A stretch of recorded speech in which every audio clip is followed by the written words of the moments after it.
जन्म लेने के बाद बच्चा माँ के गर्भ के बाहर आकर एक नई शुरुआत करता है। ये जन्म काफी आकर्षक है कि पहली किलकारी के साथ ही फेफड़ों की कार्य प्रणाली आरंभ हो जाती है। लेकिन जन्म के तुरंत बाद शिशु की पोषण संबंधी जरूरतें कैसे पूरी होती है? आइए अधिक जानकारी के लिए यह वीडियो देखते हैं।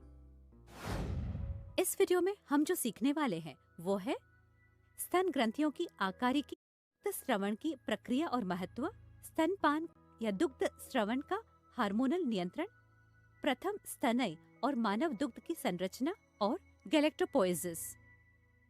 नवजात शिशु और माँ का गहन संबंध जन्म के बाद ही स्तनपान के माध्यम से जारी रहता है। स्तन वह संरचना है जो बच्चे की इन जरूरतों को पूरा करने में महत्वपूर्ण भूमिका निभाती है। आइए पहले उनकी संरचना को समझते हैं। ग्रंथिल संरचनाओं की 15 से 20 पालियां, जिनको स्तन ग्रंथि कहा जाता है, मुख्य स्रावी इकाइयों का निर्माण करती है। इन ग्रंथियों को सघन, संयोजी ऊतक और वसा ऊतक द्वारा पृथक किया जाता है। स्तन ग्रंथि को निकटता से देखने से पता चलता है कि इसमें स्रावी कुपिका के साथ कई गोलिकाएं होती है। ये कुपिका दुग्ध स्रावित उपकला कोशिकाओं और पेशी उपकला कोशिकाओं द्वारा आस्तरित होती है। आइए अब देखें कि इन ग्रंथिकाओं का क्या कार्य है। गर्भावस्था के बाद माँ की पीयूष ग्रंथि का अग्रभाग बहुत अधिक मात्रा में प्रोलैक्टिन निर्मुक्त करता है। इस हार्मोन के प्रभाव में स्तन ग्रंथियां दुग्ध का स्राव करती हैं। स्रावित दुग्ध अस्थायी रूप से कुपिका की गुहा में संग्रहित हो जाता है। जब बच्चा स्तनपान करता है तो यह ऑक्सीटोसिन हार्मोन के उत्सर्जन को प्रेरित करता है। यह कुपिका के संकुचन का कारण बनता है और कुपिका से दुग्ध को स्तन नलिकाओं में भेजता है। दुग्ध फिर स्तन नलिकाओं में प्रवेश करता है। ये स्तन नलिकाएं आगे दुग्ध को तरकू आकार के विस्फारण में प्रवाहित कर देती है, जिसे दुग्धजन कोटर या तुम्बिका कहा जाता है। यह अंततः बच्चे तक पहुंचने के लिए नलिकाओं से स्तनाग्र छिद्रों के माध्यम से बाहर निकलता है। स्तन ग्रंथियों द्वारा दुग्ध के स्राव और उत्पादन की इस प्रक्रिया को दुग्ध स्रवण कहा जाता है। इस प्रकार नवजात शिशु स्तनपान करता है और माँ द्वारा उत्पादित दुग्ध प्राप्त करता है। बच्चे के जन्म के बाद शुरुआती कुछ दिनों तक जो दुग्ध बनता है उसे प्रथम स्तन्य कहते हैं। यह कम वसा और लैक्टोज के साथ एक सघन पीले रंग का तरल पदार्थ है, जबकि इसमें प्रतिरक्षी के रूप में प्रोटीन की उल्लेखनीय रूप से उच्च सांद्रता है। प्रतिरक्षी में मुख्य रूप से IgA प्रकार शामिल होता है, जो नवजात शिशु को निष्क्रिय प्रतिरक्षा प्रदान करने के लिए जाना जाता है। धीरे धीरे 14-15 दिनों के बाद बढ़ते बच्चे की जरूरतों को पूरा करने के लिए दुग्ध का संगठन बदल जाता है।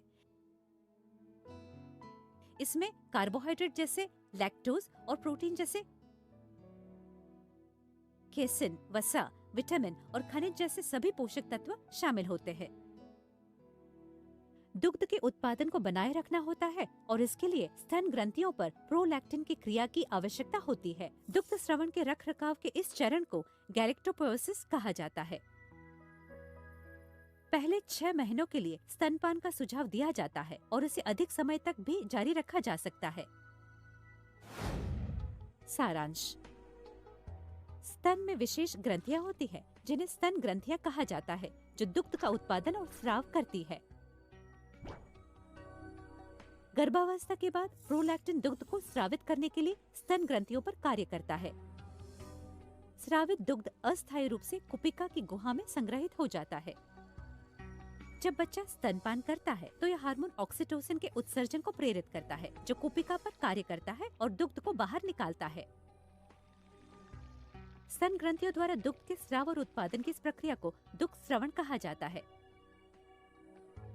बच्चे के जन्म के बाद शुरुआती कुछ दिनों तक जो दुग्ध बनता है उसे स्तन्य कहते हैं। इसमें प्रतिरक्षी होते हैं जो नवजात को निष्क्रिय प्रतिरक्षा प्रदान करते हैं।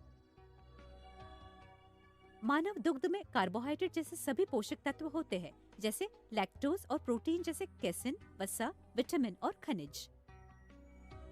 एक बार आरंभ करने के बाद मुख्य रूप से प्रोलैक्टिन के प्रभाव से स्तनपान जारी रहता है। इस चरण को गैलेक्टो के बाद मुख्य रूप से प्रोलैक्टिन के प्रभाव से स्तनपान जारी रहता है। इस चरण को गैलेक्टोपोएसिस कहा जाता है।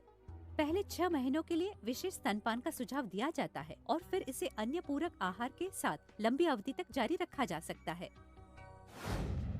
स्तनपान से न केवल शिशु को लाभ होता है, बल्कि यह माँ में स्तन कैंसर और अंडाशय कैंसर के जोखिम को भी कम करने के लिए जाना जाता है, क्योंकि इसका हार्मोन क्षतिग्रस्त कोशिकाओं और जीन पर सकारात्मक प्रभाव पड़ता है, जो महिला को बीमारी से बचाने में मदद करते हैं।